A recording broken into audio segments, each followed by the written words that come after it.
North Korea may be just hours away from another nuclear or ballistic missile test, and the threat deadlier than ever. Tonight, Japan is warning those missiles could carry chemical weapons. I'm Brent Goff in Berlin. This is The Day.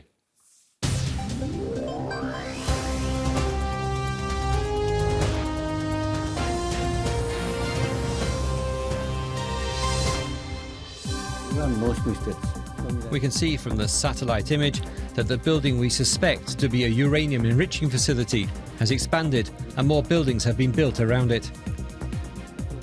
We could see the signs that North Korea is implementing the things they said they would. We've done nuclear tests several times before and they were all successful. I believe that if we do another test, we will be successful too. We have a very big problem in North Korea, and as I said, we will be effective, I can promise you that. Also coming up, with just over a week before the French vote on a new president, this man is drawing huge crowds and surging in the polls, an unexpected contender who wants voters to be nice. The world your grandparents and your parents knew is disappearing and will never come back, as we have transformed everything, and this is irreversible. The world is ours. You have to grab it. You have to seize it. You have to make it nicer.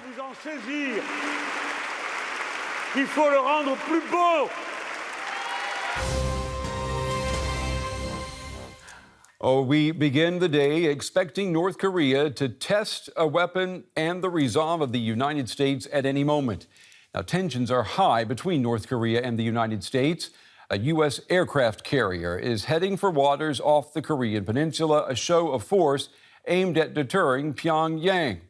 Now, North Korea's leader, Kim Jong-un, is showing no signs of pulling back, saying that any act of aggression by the U.S. will be met with a nuclear attack. Well, his threat is being taken seriously, and, well, the pictures help to tell us why.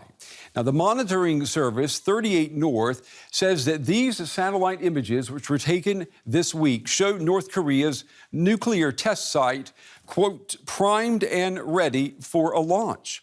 A movement of personnel and equipment, analysts say, reveal that a test is imminent. Well, that test could be a nuclear bomb or it could be a ballistic missile.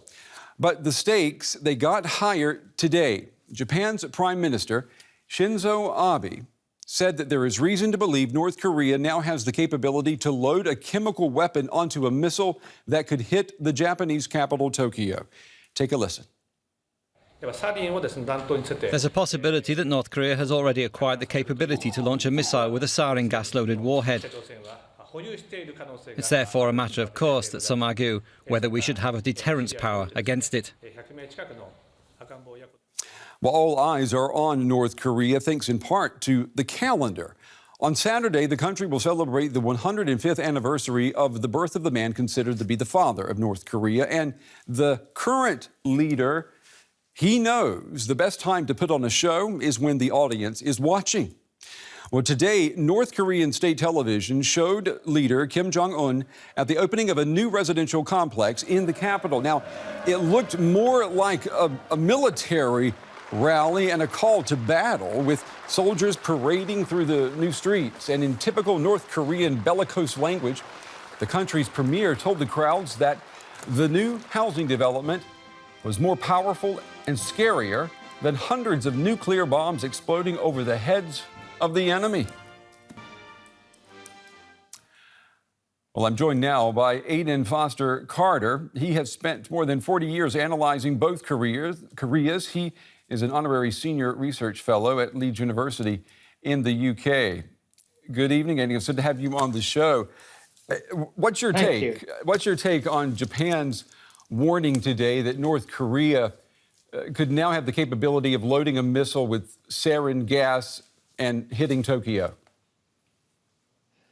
Well, it sounds scary, and I certainly don't mean to minimize the existential threat that North Korea has posed to its immediate neighbors like South Korea and Japan. But actually, this is not news at all. I'm not a technical person, but it's apparently pretty easy to put chemical weapons. You just load them on a missile, and off it goes. It's the really difficult one, the $64,000 question, is whether they can miniaturize a nuclear warhead, which is far more difficult. So in a way, this is not, and Shinzo Abe well knows this, so he's not telling his people some brand new piece of intelligence. And so this is, in a sense, helping, although, as I say, in a sense, I don't blame him because of the threat that's existed for a long time, but it's not new. So to my mind, I'm kind of wanting somebody to be cooling it out there, and I don't see anybody doing that. Well, that's what I was going to ask you.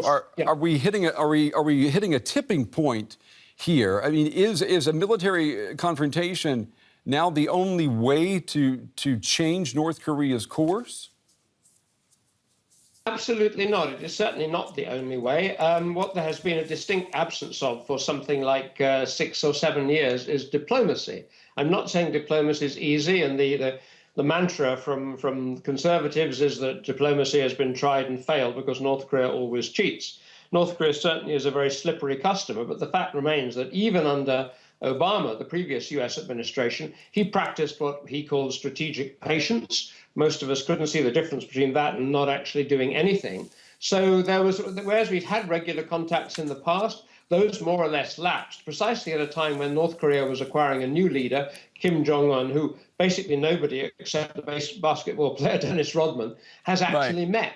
So there's a huge absence of diplomacy, and it's extraordinary, unprecedented, and to my mind, rather alarming way of doing diplomacy, doing it all as a game of chicken, boasting that we have an armada and so on. It's a kind of who blinks first. I cannot think, I'm used to North Korea ratcheting up the tensions, but now our side are doing it as well. How can that About help? a year ago, Aidan, let me just ask you about what you wrote a year ago. You said that the suggestion by then candidate Donald Trump that he would be willing to talk with the North Korean leader was actually a good idea, because you said that he needs to be able to hear the guy out, sound him out, kind of feel him out, and then make a decision on how he's going to form his strategy.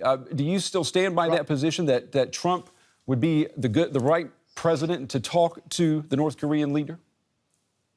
Well, Trump is the U.S. president we've got, for better or worse. I mean, I'm glad you quoted that, because it shows that on this issue, as on many others, Trump, the candidate, and for that matter, Trump, the president, has said many different things. So, office, and we didn't really know whether he'd go with have a hamburger with the man or whether the hard line. We now know he's settled very much for the hard line, harder even than most of us expected. No, I mean, call me an old peacenik if you will, but I mean, I cannot see how this ratcheting of tensions helps. And to say again, well, obviously North Korea is the original source for us to emulate, trying to do a sort of high noon situation. And what about South Korea in all of this? South Korea lacking a government, its president impeached and in jail at the moment, a new president coming in a month. Probably they'll elect someone who actually wants to put out overtures and engage with Pyongyang. I mean, they should surely be consulted.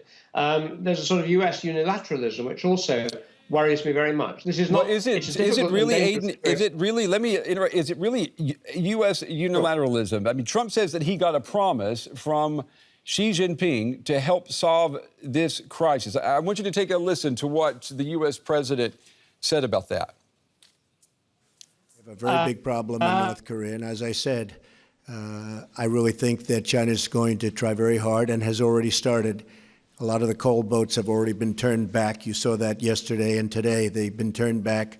The vast amount of coal that comes out of North Korea going to China, they've turned back the boats. That's a big step, and they have many other steps that I know about. So we'll see what happens. It may be effective. It may not be effective. It's not effective. We will be effective. I can promise you that. What do you say, Aidan? Is China a partner that Trump can bank on now when it comes to North Korea? No, I don't think so, because it's for all that Trump promised sort of new action and fresh thinking. I mean, the stalest of Washington mantras has been going on at China to do some of Washington's heavy lifting for it. I mean, you might wish China to cooperate more, and it may be that they're scared enough of Trump. There's been some interesting stuff in the Beijing press that, oh my goodness me, this is a new kind of US president. North Korea, you'd really better, take them seriously this time. But basically, China has a different interest. China wants North Korea to exist. It sorely wishes that North Korea would be more biddable and less of a nuisance, but it doesn't want South Korea, a US ally with 28,000 troops on its soil, right up on China's border. And that is a difference. So I think I'm not sure at all how far China will actually go. I mean, Trump is stirring the pot. Trump is trying something, but without not wanting to repeat myself, it seems to me that it's dangerous and there is no guarantee of success at all. I'd like for you to also take a listen to what the Chinese ambassador to the UN said today about chemical weapons in Syria. We hope to see all the sides reach consensus on this draft, as China firmly opposes the use of chemical weapons by any country, any organisation or any individual. China itself was a victim of such weapons, and we believe there's an international consensus upon this matter. All parties condemn the use of chemical weapons. I mean, who's China talking to there? Syria or North Korea? I suppose they are partly talking to North Korea. There's also, of course, do not overlook the dig at Japan. When China says that China itself was a victim of chemical weapons, which of course is correct, it's referring to the period when Japan invaded in the 1930s and the 1940s. Or I wonder if they are using the canard, which is false, that it was claimed during the Korean War as a propaganda that the US had used chemical and biological weapons in North Korea and affected some Chinese people also. I think that's probably historians do not support that. So I mean, without widening it unduly, I think China is going to press North Korea, and I think that is going on, but I don't think can be relied upon completely. And I come back to saying that at the end of the day, and China certainly says this, has said it consistently, sanctions, yes, but you do need diplomacy. And that's long been China's view, and I don't often agree with people. Okay. China, before we run out of time, Aidan, let me just ask you about the rest of Asia. Why don't we see more Asian countries rising up to show their disapproval of what North Korea is doing? Why are they so nice to this hermit kingdom? Have you been reading another of my articles? Yeah, I've been doing some research. I'm a little bit baffled. Obviously, North Korea is mainly of concern in the first instance to its immediate neighbors, who are China, or Russia, I guess we should mention, South Korea and Japan. With its nuclear threat, the threat becomes wider, and the US, of course, is involved historically on the peninsula. But the Malaysian thing, I mean, although much as one sympathizes with Malaysia, which never expected the extraordinary use of a chemical weapon to kill Kim Jong-un's half-brother, the Malaysian response to me has been extraordinary and supine. They want to keep friendship with this country. Why? I mean, it carried out a very dangerous and act of terrorism, spitting on Malaysia, basically. And yet the Malaysian Prime Minister, they've sent the body back even. Goodness knows what will happen to it. They want to keep relations. Quite bizarre to me. I really don't understand. I'm all for peace, love and understanding, but also there should be punishment when it's due. Well, it's been fascinating talking with you. Aidan-Foster-Carter, Honorary Senior Research Fellow at Leeds University in Britain. Aidan, thank you very much for being on the day. Please come back. Pleasure.